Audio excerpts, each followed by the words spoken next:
الحمدللہ وحدہ والصلاة والسلام علی من لا نبی بعدہ وعلی آلہ واصحابہ اجمعین اما بعد اعوذ باللہ من الشیطان الرجیم بسم اللہ الرحمن الرحیم رب اشرح لی صدری ویسر لی امری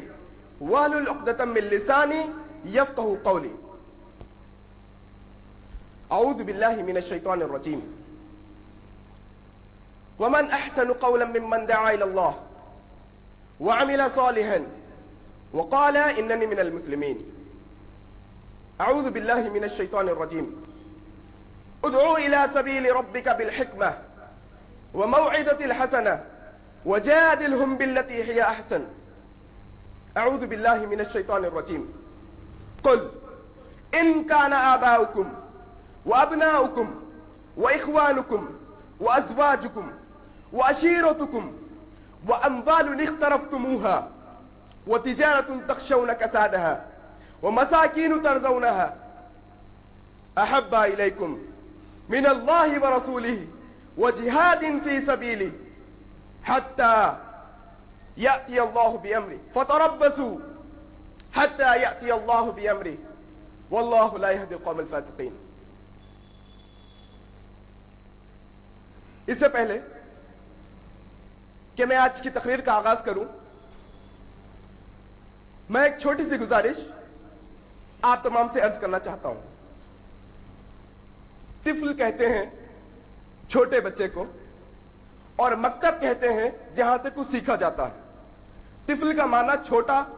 پرائمری ایج، چھوٹی ایج، شروعات ایل کے جی، یو کے جی، فرسٹ سیکنڈ، اور مکتب کہتے ہیں جہاں سے کچھ سیکھا جاتا ہے۔ تو میں ابھی طفل مکتب ہوں، نہ مقرر ہوں نہ مولانا، تمنا دل میں گونجی ہے سنا دو حق کا پیمانہ۔ میں ابھی مقرر نہیں اور نہ عالم ہوں، بلکہ میرے اندر جتنی صلاحیتیں، جتنا علم میرے اندر آیا ہے وہ اللہ تبارک و تعالیٰ کے بعد میرے والد نے ڈالا ہے، اور میں اللہ تبارک و تعالیٰ کے بعد میرے والد کا بہت شکر گزار ہوں جنہوں نے میری ایسی پرورش کی کہ ایک ایسے مقام سے جہاں پر سے لوگوں کو اسلام کی دعوت دی جاتی ہے، وہاں سے میں بھی لوگوں کو دعوت دے رہا ہوں، الحمدللہ۔ اللہ رب العالمین کا بے پناہ شکر اور احسان ہے کہ اس نے ہم تمام کو اشرف المخلوقات میں سے بنایا، اور اس اشرف المخلوقات میں سے بھی مسلمان بنایا، اور ان مسلمان میں سے بھی ہمیں یہ توفیق دی کہ ہم اس کے گھر میں جمع ہو کر اس کے اور اس کے حبیب صلی اللہ علیہ وسلم کی بات سننے اور اس پر عمل کرنے کی جمع ہوئے۔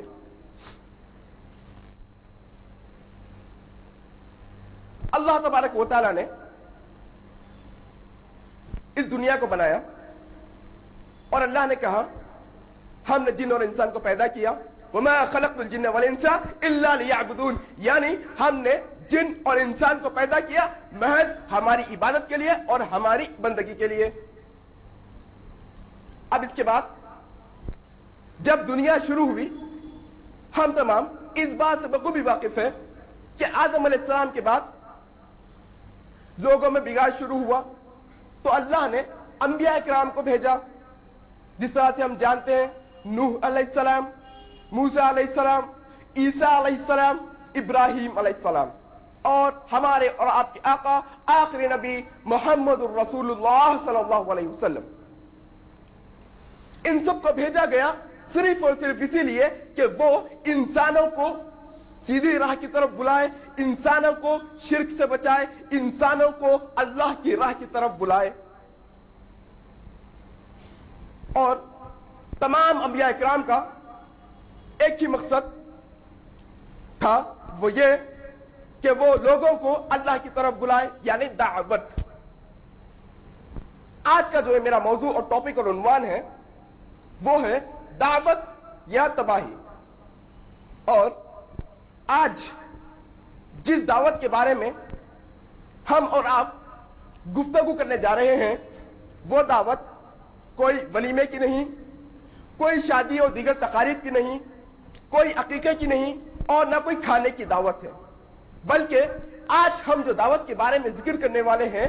वो दावत अल्लाह की दावत है, वो दावत नबी की दावत है, वो दावत अल्लाह के रास्ते की दावत है। हम मुसलमानों में जब से हम पैदा हुए, हमारे इस महफिल में माँ और बहनों और भाइयों में कोई 20 साल, कोई 15 साल, कोई 25 साल, कोई 60 साल का बुजुर्ग शख्सियत भी बैठी हुई है। और जब से हमने इस हैदराबाद की सरजमीन पर या फिर दुनिया में जहां पर भी मुसलमान पैदा होते हैं जन्म लिया है, जब से हमारे कानों में जब दावत की गूंज आती है, जब दावत का लफ्ज आता है, तो किसी मुसलमान के जहन में दावत इल्लल्लाह का लफ्ज नहीं आता। हम दावत से इतने दूर हो चले हैं कि हमारे जहन में दावत का कॉन्सेप्ट, छोटा सा तसव्वुर भी बाकी नहीं रह गया कि दावत इल्लल्लाह भी एक दावत होती है। बल्कि जब भी हमारे पास दावत का जिक्र किया जाता है तो वो वलीमे की दावत होती है, शादी की दावत होती है और दीगर दूसरे दावतें होती हैं। मगर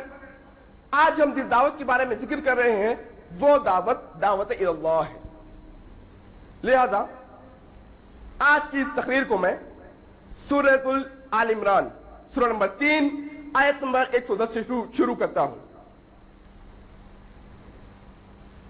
एक लड़का है जिसको आप अच्छे लड़के का लक़ब दिए हैं, और हमने जो उसको अच्छे लड़के का लक़ब दिया है उसके पीछे एक वजह होती है, चाहे कुछ भी हो। जैसे अगर मैं कहूंगा कि ये फलाना लड़का बहुत अच्छा है, तो उसके पीछे मेरे पास वजह है कि वो लड़का बहुत अच्छी बात करता है और वो लड़का बहुत अच्छे कपड़े पहनता है। यानी मैंने उसको अच्छे का जो लक़ब दिया, अच्छे का जो ओहदा दिया, अच्छे की जो बात बतलाई, अच्छा लड़का जो उसका नाम रखा, उसकी वजह यह है कि वो अच्छी बात करता है और अच्छे कपड़े पहनता है। अगर वही लड़का दूसरे दिन से खराब बात करने लगे, गंदी बात करने लगे, गाली गलौज करने लगे और खराब कपड़े पहनने लगे, तो मैं उससे अच्छा लड़का नहीं कह सकता। इसी तरह से दुनिया के अंदर हम देखते हैं schools, colleges, universities, office, companies, multinational companies, बहुत सारी चीजें हैं, कई बड़े बड़े ऑर्गेनाइजेशन है। उसके अंदर होता यह है कि हर एक आदमी को अपना अपना ओहदा दिया जाता है, एक लेवल, एक प्लेस होती है उसकी, और उसके ओहदे के हिसाब से उसको जिम्मेदारियां दी जाती है। अगर कोई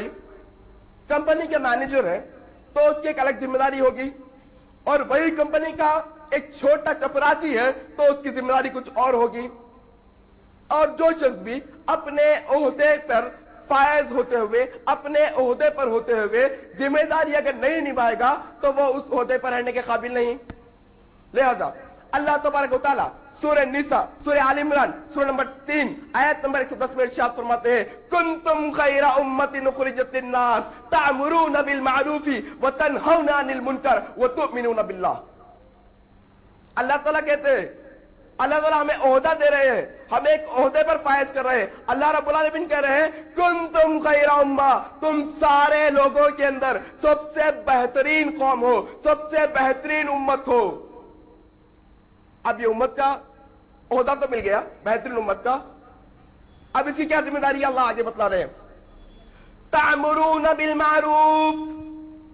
अल्लाह कह रहे हैं लोगों को अल्लाह नेकी की तरफ बुलाना, लोगों को अच्छाई की तरफ बुलाना, व तनहौना अनिल मुनकर, लोगों को बुराई से रोकना। खाली अच्छाई की तरफ बुला लेंगे, बुराई से नहीं रोकेंगे तो बैट टू रिचार्ज, चार्ज भी होगी, डाउन भी होगी, चार्ज भी होगी, डाउन होगी, कभी हम उसकी इस्तेमाल नहीं कर सकेंगे। लिहाजा चार्ज करने के साथ साथ पावर सेव भी करना पड़ेगा। यानी अगर किसी को आप नेकी की तरफ बुलाते हैं तो उसको बुराई से भी रोकने की जिम्मेदारी, अच्छाई की तरफ बुलाना दूसरी जिम्मेदारी है, बुराई से रोकना तीसरी जिम्मेदारी है, वह तो मिनूना बिल्लाह, एक अल्लाह पर ईमान लाना। और हम नहीं बुलाएंगे, अगर हम लोगों को बुराई से नहीं रोकेंगे, एक अल्लाह पर ईमान नहीं लाएंगे, तो याद रखिए हम बेहतरीन उम्मत कहलाने के लायक नहीं बल्कि बदतरीन उम्मत कहलाने के लायक है, क्योंकि हमने अपनी जिम्मेदारी नहीं निभाई।